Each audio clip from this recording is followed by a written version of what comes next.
Penambahan kasus pasien COVID-19 setiap harinya terus melonjak. Bahkan data terkini yang dirilis Satuan Tugas Penanganan COVID-19 per 8 Januari 2020, jumlah penambahan pasien terkonfirmasi positif tembus 10.617 orang.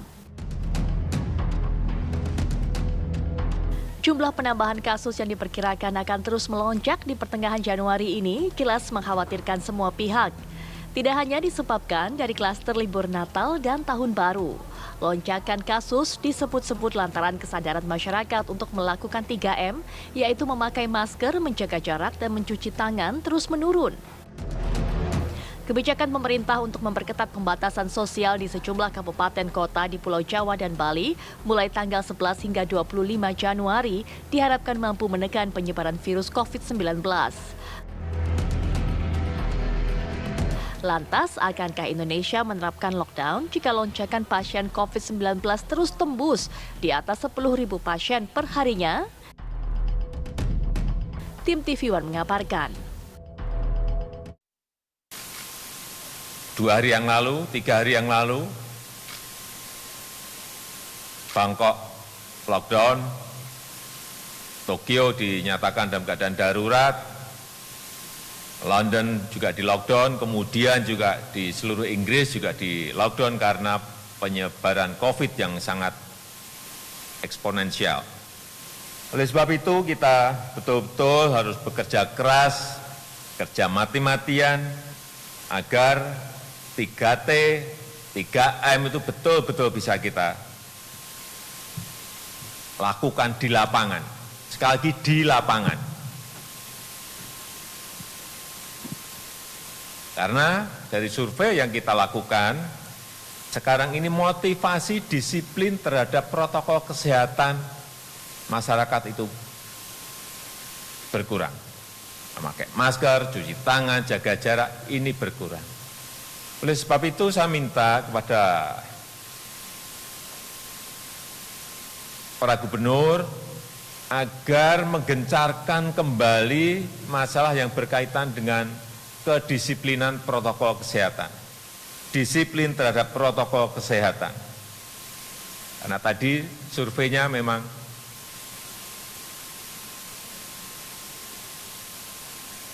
disiplin terhadap protokol kesehatan ini menurun. Baik, itu tadi pernyataan dari Bapak Presiden Joko Widodo ya. Kalau kita menggarisbawahi bahwa memang sebenarnya ada potensi untuk lockdown ya kalau semakin meningkatnya dari data pasien positif COVID-19. Saya mau membacakan sedikit, boleh Bayu? Silakan, silakan. Ini salah satu headline di koran yang menyebutkan pengendara abaikan protokol kesehatan. Jadi datanya memang dari April sampai dengan 6 Januari 2021 ada 316.754 pelanggar yang terjaring operasi justisi. Ini yang tidak menggunakan masker saat berkendara, belum lagi pelaku usaha yang melanggar, belum lagi masyarakat lainnya melanggar. Ini hanya di DKI Jakarta, Bayu. Bayangin nggak kalau di luar Jakarta seperti apa? Itu mungkin selaras tadi apa yang disampaikan oleh Presiden, bahwa berdasarkan survei pemerintah, kepatuhan masyarakat terhadap protokol kesehatan sudah mulai menurun. Itu di DKI Jakarta yang ada sanksi. Gimana yang di luar DKI Jakarta? Ada sanksi. Kita akan bahas hal ini dengan dua narasumber yang sudah bergabung bersama kami. Ada Abraham Wirotomo, tenaga ahli utama KSP. Selamat pagi. Selamat pagi. Sehat ya Mas Abraham ya. Dan juga ada analis kebijakan publik, ada Mas Agus Pambagio. Selamat pagi Mas Agus. Pagi Bayu, pagi Rati. Sehat ya Mas ya? Abraham. Sehat, alhamdulillah. Baik, saya mau ke Pak Abraham dulu. Pak Abraham, kalau dari statementnya Pak Presiden yang mengkomparasi ada Tokyo, London lockdown, kemudian dilihat Indonesia kasusnya mulai naik, ini menyiratkan apa? Apakah ada potensi Indonesia menuju ke situ? Mungkin perlu dipahami bahwa strategi dalam penanganan COVID ini ada 3 besar ya. Pertama memang penanganan kesehatan itu sendiri. Namun selain itu masih ada 2 hal lainnya, yaitu pertama terkait dengan perlindungan sosial, yang memastikan bahwa masyarakat kita tetap bisa makan. Lalu yang ketiga adalah memastikan masyarakat kita tetap bisa mendapatkan pekerjaan, yakni dengan ekonomi. Nah, kembali ke terkait di sektor kesehatan, ini yang kita namakan strategi atau seni gas dan rem. Jadi apabila data atau angka-angka memang menunjukkan bahwa kita memang perlu melakukan pengetatan, maka pemerintah secara tegas akan meningkatkan pengetatan mobilitas penduduk. Nah, salah satu yang sudah dikeluarkan itu kemarin kan yang pembatasan kegiatan PPKM. Nah, ini harapannya bisa mengurangi angka penyebaran. Oke. Mas Abraham, jadi PPKM ini sebenarnya juga masih di dalam PSBB ya? Ada sedikit perbedaan antara PPKM dengan PSBB. Kelihatannya memang sama, tapi kalau PPKM itu lebih menonjolkan ketegasan dari pemerintah pusat, di mana ada instruksi kepada pemerintah daerah, pembatasan-pembatasan dan kriterianya apa saja untuk mengurangi penyebaran. Kalau PSBB cenderung bottom up, tapi kalau yang PPKM ada kecenderungan top down. Jadi instruksi dari pusat, kemudian Pemda yang implementasi begitu ya? Ya, kalau ada instruksi dari pusat, Pemda implementasi, ada sanksi nggak di situ untuk Pemda yang tidak melaksanakan instruksi pusat itu tadi? Secara payung regulasi sudah dikelola dan diatur sesuai dengan Permendagri 1 tahun 2021. Tentu kita tidak mengedepankan pendekatan yang sifatnya keras, tapi kita lebih cenderung mengutamakan peran dan kerja bersama, karena dalam menangani pandemi ini yang menjadi kunci adalah semangat kebersamaan dan gotong royong. Kita percaya di situ. Baik, saya mau ke Mas Agus. Mas Agus, ini kalau kita hitung-hitungan lah ya, hampir 1 tahun kita belajar menangani COVID-19 di Indonesia. Mas Agus melihatnya apa yang salah? Sehingga apakah memang masyarakatnya nggak disiplin, apakah kebijakan yang kurang ketat, apa yang perlu dibenahi begitu ya? Nampaknya semakin hari kok semakin tinggi nih angka pasien positif COVID-19. Gini, pertama kan saya dari awal mazhab saya itu lockdown. Karena apa? Ini pandemi, sulit sekali dikendalikan, dan orang Indonesia itu tidak bisa diatur kalau tidak ditekan dengan sanksi.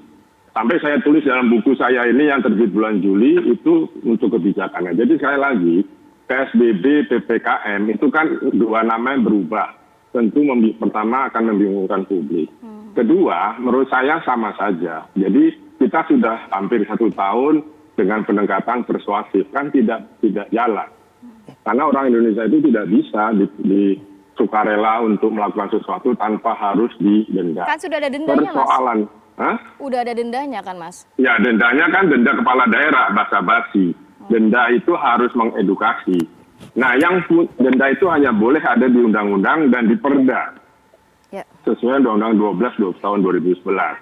Masalahnya, setahu saya sampai hari ini yang punya perda COVID ada dendanya itu hanya Jawa Timur dan DKI Jakarta. DKI Jakarta lemah penerapannya, Jawa Timur oke lah. Nah, tadi sekali lagi, ini instruksi nomor 1 2021 dari Kemendagri itu harus tegas. Karena kalau tidak, ya sama saja. Karena gasnya itu sudah kekencengan, remnya itu basa-basi. Nah, jadi maksud saya, mudah-mudahan saya salah, bahwa PPKM itu ya sama saja PSBB ya tidak dituruti juga. Karena tidak ada dendanya. Kita sudah tidak bisa, sudah bukti setahun kita itu tidak bergerak. Angkanya terus naik. Dan itu pun data ujinya juga turun naik. Coba data ujinya tetap gitu ya, katakan 60.000 uji per hari. Itu pasti sudah di atas 20.000. Nah, ini yang menurut saya perlu diperhatikan. Kedua, tracing kita sangat lemah. Coba kalau Anda keluar kota dengan pesawat atau kereta atau apa, kan ada kita mengisi e-hack. E-hack itu nggak ada hubungannya. Saya pernah ngetes 2-3 kali dengan kasih nama salah, kasih nomor NIK salah. Itu yang masuk juga tuh. Artinya buat apa e-hack itu? Yang pertama itu. Kedua, kalau kita ngasih hasil swab ke petugas KKP yang di bandara, itu kan cuma dilihat tanggal lalu dicap. Dia tidak mencocokkan dengan database. Jadi tracingnya ada di mana? Ini yang menurut saya harus segera dibenahi. Karena kalau tidak, tracing itu pertama uji sampel harus tinggi, 2 tracing harus akurat dan teratur. Coba Anda sekarang ke Plaza Indonesia atau ke mall-mall lah, kan harus pakai QR itu. Itu kan QR-nya harus terhubung dengan sumber data, sehingga kita, kalau kemarin saya masukin asal aja masuk tuh, bikin NIK-nya kasih nomor 1 atau 2 atau 3 masuk. Nah, jadi bagaimana ini? Ini yang menurut saya perlu segera. Kita sudah 1 tahun. Kalau begini terus ya sulit. Dan kemudian juga industri yang mesti berhenti. Tidak bisa yang dihentikan itu angkutan umumnya. Yang dihentikan harus tempat orang bekerja.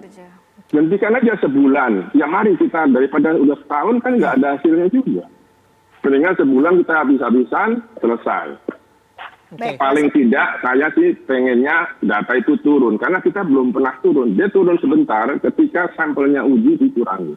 Oke. Itu dari saya. Baik. Saya mau langsung ke Pak Abraham untuk menanggapi apa yang disampaikan oleh Mas Agus. Tadi soal tracing tuh, Pak Abraham juga ada masukan. Kemudian soal industri nih.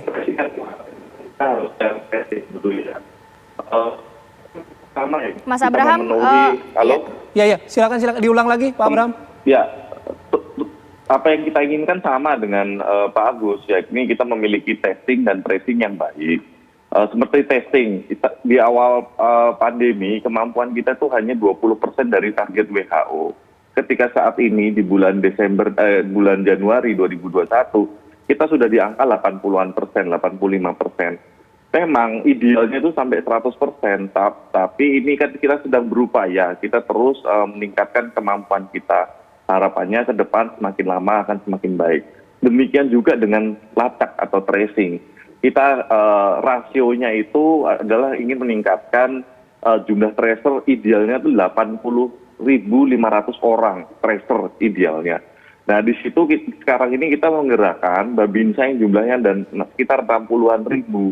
Ini adalah upaya kita mencapai jumlah tenaga yang ideal. Jadi goalnya sama seperti yang disampaikan Pak Agus, tapi di situ kan upaya kami kan tetap memerlukan dukungan dan kerjasama dari banyak pihak, termasuk dengan kepatuhan. Idealnya kita pengen kepatuhannya 100%, tapi kalau kita lihat data ya, Oktober kepatuhannya itu 89%. Oke, baik. Itu kan dari sisi Desember kepatuhan. 50. Ya, itu dari sisi Desember kepatuhannya ya. 50. Sisi Betul. kepatuhannya ya Pak Abraham. Tapi yang menarik juga yang tadi sampaikan oleh Pak Agus itu mengenai soal sinkronisasi data nih gitu. Katanya Pak Mas Agus kan tadi masukin data asal-asalan ternyata bisa diterima juga gitu. Nah itu juga menjadi pekerjaan rumah kan. Artinya harus diperbaiki. Kita bahas lebih lanjut ya. Kita jeda dulu Pak Abraham ya. Sesaat lagi di Apa Kabar Indonesia Pagi.